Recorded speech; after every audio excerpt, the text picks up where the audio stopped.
ሰላም እንዴት ናችሁ? ይሄ አሼ ዩቲዩብ ቻናል ነው። ዛሬ እስኪ አንድ ኦልድ የሆነ የጀርመን ከተማ ዞር ዞር ያየው ነው። ስለ ከተማው ታሪኩን፣ ቦታዎቹን፣ ስለ ሐውልቶቹ ምናምን ብቻ አጠቃላይ ያለውን ነገር ነግራቸዋለሁ። ቻናሌን ላይክ አድርጉ፣ ፎሎ አድርጉ፣ ሰብስክራይብ አድርጉ። ኮመንት ላይ የተመቻችሁን ቦታ ነገሩኝ። አመሰግናለሁ።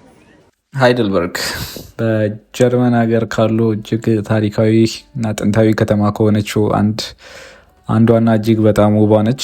ዓለም ላይ በታሪካዊ ህንፃዎቿ፣ በውብ ተፈጥሯዊ አቀማመጧ እና በዩኒቨርሲቲዋ ትታወቃለች። እና ዛሬ ጉብኝቴን የጀመርኩት እዚህ ጋር ባቡር ከወረድኩበት ነው። ገና ከመጀመሪያ ነው በቃ ሁሉ ነገር እያስደመመኝ የነበረው የከተማው አቀማመጥ፣ ሁሉ ነገሩ እና ኮብልስቶኑን ሳይ ሀገሬን አስታወሰኝ። እና ይሄ የምታዩት ቤተክርስቲያን ሃይድልበርግ ገበያ በድሮ ከተማውን ያለውበት ኦልድ ታውን የሚባል ነው።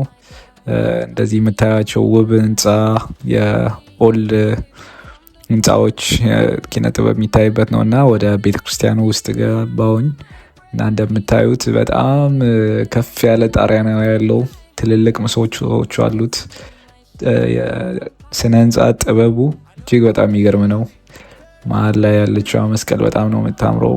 ስትራመዱ የተለያየ ከለር ነው የምታዩበት። እና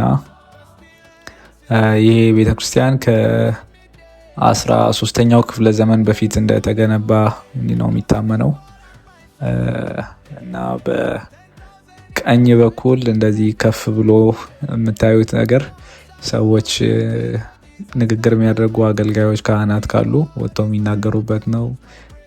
የመስኮት አሰራሮቹ፣ ከለሮቹ በቃ በጣም እጅግ የተጠበቡበት ነገር ነው። በጣም ጉብኝቴን ከመጀመሪያ በጣም የወደድኩት ነው። ይሄ በዚህ በግራ በኩል የምታዩት የሙዚቃ መሳሪያዎች ናቸው። ድምፅ ማጉያ ማለት ነው በዘመኑ የነበረው። እና ያ ቅድም ያልኳቸው ንግግር የሚደረግበት ነው። እነዚህ ደግሞ ቤተክርስቲያኑን ያሰሩ ናቸው። እና አሁን ላይ ይሄ ሃይድልበርግ የገበያ ስፍራ ነው። በድሮ ጊዜ በነበረው ጊዜ ገበያው እዚህ ጋር ነበረ። እና አሁንም የተለያዩ ካፌዎች፣ ሱቆች ይገኙበታል። እና ከዛ ጉዞዬን ቀጠልኩት በናካር ወንዝ ላይ በተገነባው የድንጋይ ድልድይ ሲሆን ይሄ ድልድይ በ19ኛው ክፍለ ዘመን ነው የተገነባው። እና እንደምታዩት እጅግ በጣም ማራኪ የሆነ መግቢያ በር አለው። እና በቃ ይሄ ውብ በቃ አይነት ነገር ነው እንዳጠቃላይ ያለው። እና እጅግ በጣም ብዙ ቱሪስቶች አሉ። እንደምታዩት ወደ ውስጥ እየገባን ነው እንግዲህ። ከዛ የምታዩት እይታ ተራራው በውበት ይቀበላቸዋል። ወንዙ አለ።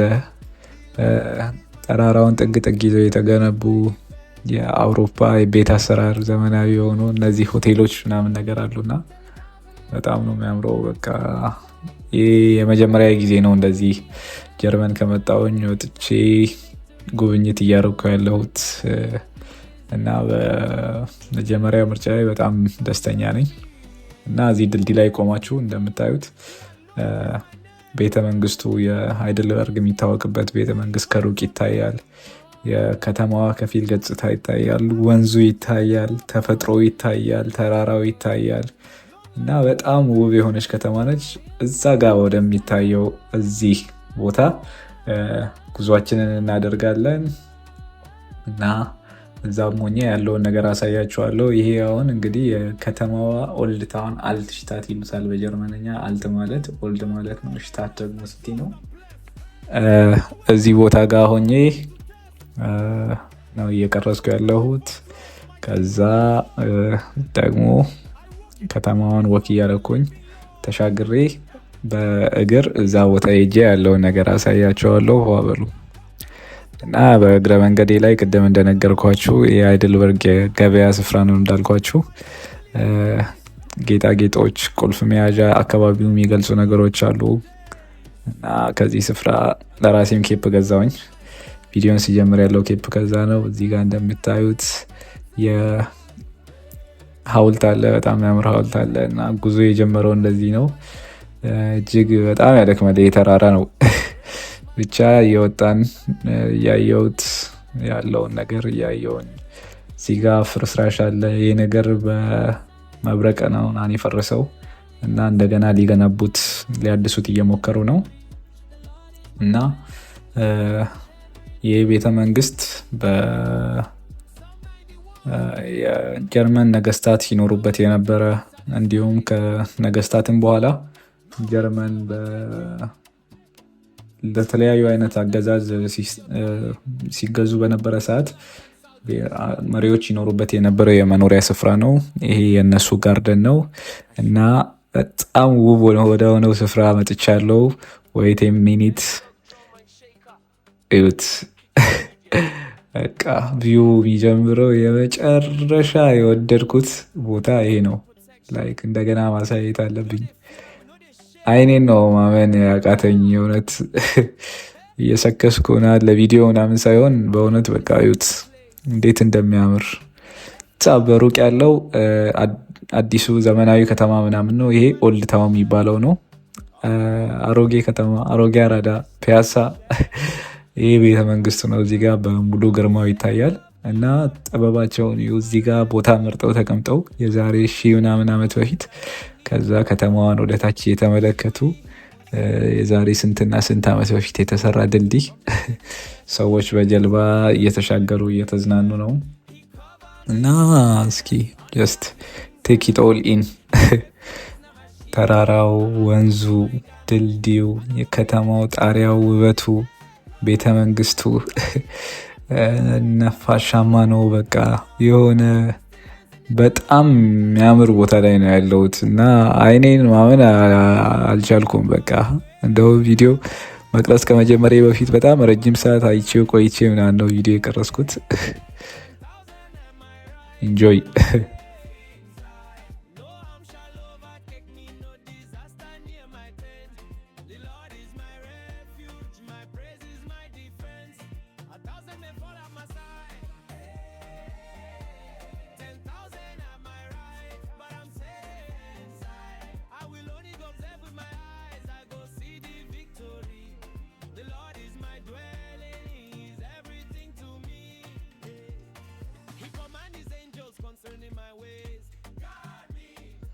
እዛ የተመለስኩኝ የቤተመንግስቱን ግቢ እያየሁኝ ነበር።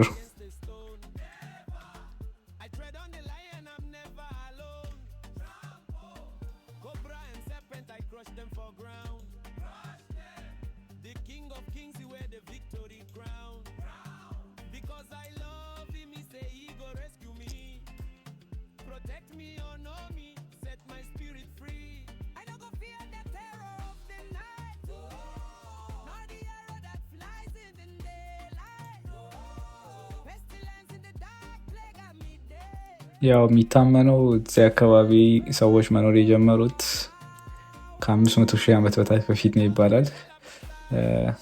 የፓለንታይን የሚባሉ ሰዎች ካፒታል ነው እና ይሄ ትኬት የሚቆረጥበት እና ቤተመንግስቱ ተገብቶ የሚታይበት ነው ትኬቴን ቆረጥኩኝ። 11 ዩሮዬን ፎጭ አድርጌ ወደ ውስጥ እየገባሁኝ ነው። በኢትዮጵያ ስንት ነው? 2000 ምናምን ብር። የኢትዮጵያ ቤተመንግስት ተማሪ ነን ብለን የከፈት ነው እና በመግቢያው ስትገቡ ቤተመንግስቱ ግቢው እንዴት እንደሚቀበሏቸው ይዩት። በቃ የዛሬ ስንትና ስንት ዓመት በፊት ነው የተሰራው ብሎ ማሰብ በጣም ይገርማል። እና በጣም ያምራል ግቢው። ኮብልስቶን እነሱ ጋር የዚህ ጊዜ የተጀመረው። ከዛ የፕላኑን አየውኝ እንዴት የቱ ጋር እንዳለው ምን እንዳለው እንዴት መጓዝ እንዳለብኝ ሙሉውን እዚህ ጋር ፕላን አድርገው 3D ፕሪንት ዶኖ ነው የተቀመጠው። ግን 3D ፕሪንት ሳይሆን ብረት ነው እና አሁን ወደ ወይን መጭመቂያው እንሄዳለን። በዚህ ጋር ወደ ሰገነት ሳይሆን ወደ በረንዳው ይወስዳል። ከዚህ ደግሞ በግራ በኩል ወዳለው መጀመሪያ ሄደን እንመለሳለን። አብራችሁኝ ነው።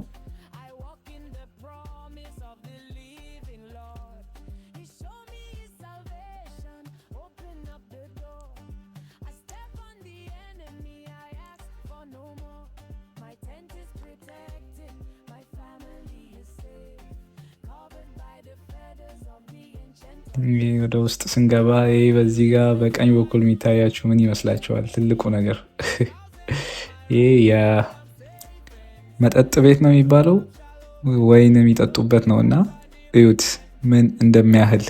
ሰውየው ከላይ ቢጫ የለበሰው ይታያችኋል። እኔም እዛ ጋ እወጣለሁ እና ይሄ ቤተመንግስቱ፣ ወታደሩ፣ ህዝቡ ወይን ይጠጣበት የነበረው የወይን መጭመቂያቸው ነው እና እንደዚህ አይነት 3 ነው 4 አላቸው እና እዚህ ጋር የወይኑ ጌታ ነው። ጠጅ አሳላፊ ነው በእኛ ሀገር የሚባለው እና የድሮ ነገስታት ሰውን በሰይፍና በመጠጥ ነበር የሚገዙት። ይኸው እዚህ ጋም ሌላ አለ። እቺ ትንሿ ነች። እዚህ ጋር እንደ ቧንቧ ይከፍቷታል። በቃ ወይናቸውን ይጠጣሉ። ከዛ ወጣሁኝና ቅድም ወደ መጣሁበት በር ገባው። ይሄ ደግሞ የቤተ መንግስቱ በረንዳ ነው እና በቃ በዚህ ዘመን ሰዎች ይህን ያህል እይታ ሆነው አስተሳሰብ ኖሯቸው እንዲህ አይነት ቦታ መርጠው እዚህ ጋር መገንባታቸው ይገርማል። ያው ባለኝ እውቀት ያው የድሮ ከተሞች ነገስታት ምናምን ተራራማ ስፍራ ላይ ነው የሚያርፉት። ያም ደግሞ ጠላት ሲመጣ ከሩቅ ለማየት ነው ይባላል። ነገር ግን አብሮት የሚመጣው እይታ ውበቱ በጣም የሚገርም ነው። ተመልከቱት። ይሄ አሁን እታች ድልድዩ ላይ ሆነን ያየነው ነው። ባንዲራውንም እንዳሳየዋችሁ ነው እዛ ሆኜ ማለት ነው።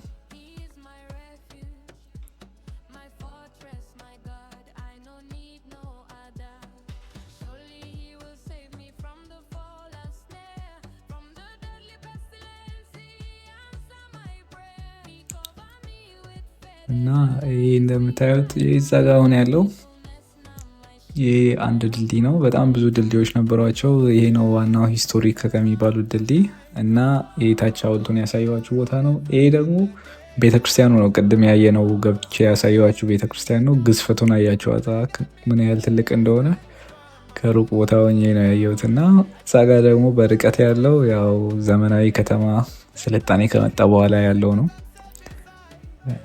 እንደዚህ እያለን ከዛ በኋላ የቤተ መንግስቱ የሕክምና ክፍል ወይም ፋርማሲ።